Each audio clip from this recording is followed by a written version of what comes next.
Logistics को और कैसे बेहतर किया जाए, स्पेशली सी लॉजिस्टिक्स को। और आप देखिए कि उसको लेकर जो समझौते, जो करार हुए हैं, उन करारों के बीच एक और जो बहुत महत्वपूर्ण और अहम चीज़ नॉर्वे दौरे के दौरान देखने को मिली, वो ये कि प्रधानमंत्री नरेंद्र मोदी पहले ऐसे प्रधानमंत्री हैं जिन्होंने 43 साल बाद नॉर्वे की यात्रा की है। इस लिहाज से भी ये यात्रा बहुत खास थी। अगर हम अग्रीमेंट्स की बात करें तो जैसा कि मैंने कहा, 12 ऐसे अग्रीमेंट्स हैं जिन पर सिग्नेचर हुए, जिन पर हस्ताक्षर हुए। ग्रीन हाइड्रोजन से जुड़े हुए हैं, रिन्यूएबल एनर्जी से जुड़े हुए एग्रीमेंट है, ग्रीन शिपिंग है, इंफ्रास्ट्रक्चर को कैसे बेहतर किया जाए वो है। इसके अलावा आउटर स्पेस यूजेज कैसे दोनों देश कर सकें, उसको लेकर भारत की तरफ से इसरो और नॉर्वे की तरफ से एक करार हुआ है, ताकि जो रिसर्च टेक्नोलॉजी है, स्पेस से जुड़ी हुई स्पेस एडवांसमेंट है, उसमें दोनों देशों के सहयोग से हम और ऊंचाइयों को प्राप्त कर सकें। अब मिशन मार्स भी आने वाला है। इसके अलावा डिजिटल डेवलपमेंट, क्लाइमेट एक्शन को लेकर भी दोनों देशों के बीच बातचीत हुई है। तो ये लगातार वो फैक्टर्स हैं, वो मुद्दे हैं जिनको लेकर नॉर्वे के साथ भारत की चर्चा हुई। अब आगे बढ़ते हैं, इटली की बात करते हैं। इटली जब प्रधानमंत्री नरेंद्र मोदी पहुंचे तो इटली को लेकर तरह तरह की बातें इस लिहाज से भी हो रही थी कि एक मजबूत काउंटर पार्ट है भारत और इटली।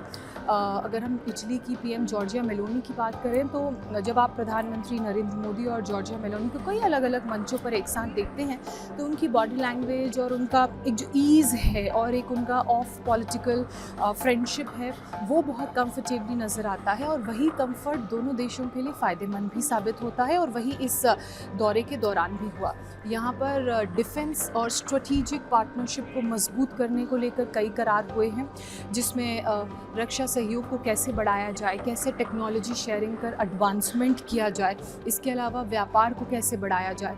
अगले 5 सालों में इटली और भारत के बीच व्यापार को दुगना करने को लेकर चर्चा हुई है, उसको लेकर एक खाका तैयार हुआ है और किस दिशा में दोनों देशों ने आगे बढ़ना है, उस खाके में वो सारे बिंदु हैं। इसके अलावा जो रणनीतिक साझेदारी है उसको कैसे मजबूत किया जाए, इस पर बात हुई है। और जब मेलोनी प्रधानमंत्री नरेंद्र मोदी से मिल रही थी तो उन्होंने साफ तौर पर ये बताया कि ये सिर्फ 2 देशों के रिश्ते नहीं हैं, बल्कि 2 लीडर्स के रिश्ते हैं जो 2 देशों के रिश्तों को और मजबूत बनाते हैं। और इसी फ्रेंडशिप को और मजबूत करने के लिए कई ऐसी स्ट्रेटेजिक रिलेशनशिप्स हैं, कई ऐसे स्ट्रेटेजिक अग्रीमेंट्स हैं जिन पर हस्ताक्षर हुए हैं। अब आप ग्लोबली चीज़ों को समझिए। भारत की वैश्विक ताकत प्रधानमंत्री नरेंद्र मोदी के इस 5 देशों के दौरे के साथ कैसे बढ़ी है, एक एक करके मैं आपको समझाती हूँ। सबसे पहले डिफेंस सेक्टर की अगर बात करें तो रक्षा उत्पादन कैसे बढ़ाना है, नई टेक्नोलॉजी का इस्तेमाल कैसे करना है, इसके अलावा सुरक्षा सहयोग को कैसे बढ़ाया जाए। जब भी कोई डिफ़िकल्ट सिचुएशन पैदा हो या युद्ध जैसे हालात हों तो देशों को अपने फेवर में कैसे किया जाए, उसको लेकर टेक्नोलॉजी शेयरिंग, टेक्निक शेयरिंग को लेकर चर्चा हुई।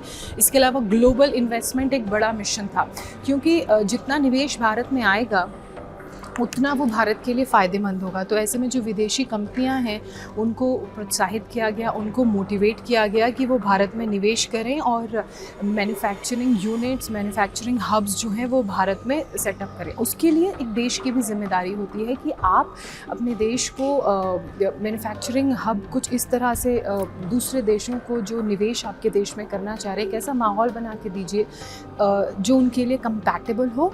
किसी भी जगह पर भारत में मैन्युफैक्चरिंग फैक्ट्रीज़ खोलने का या हब्स क्रिएट करने का, उसकी दिशा में चर्चा हुई। भारत की तरफ से बताया गया कि भारत में उन्हें क्या अपॉर्चुनिटीज़ मिलेंगी, कैसे उनके लिए फेवरेबल माहौल है, फेवरेबल कंडीशन है। इसके अलावा इंडियाज़ ग्लोबल राइज इस दौरे के दौरान देखने को मिला। प्रधानमंत्री नरेंद्र मोदी को अलग अलग देशों में उनके देशों के उच्च सम्मान से नवाजा गया। इटली में प्रधानमंत्री नरेंद्र मोदी को गार्ड ऑफ ऑनर दिया। तो ये दर्शाता है कि कुछ वर्षों में भारत की जो ग्लोबल रीच है वो कितनी बड़ी हो गई है।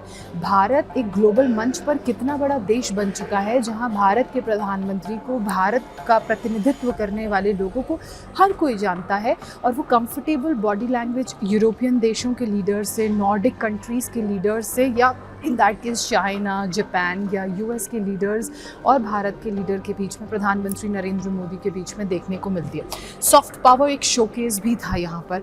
भारतीय संस्कृति और विरासत को कैसे दुनिया बढ़ावा दे रही है उसकी तस्वीरें भी हमने देखी।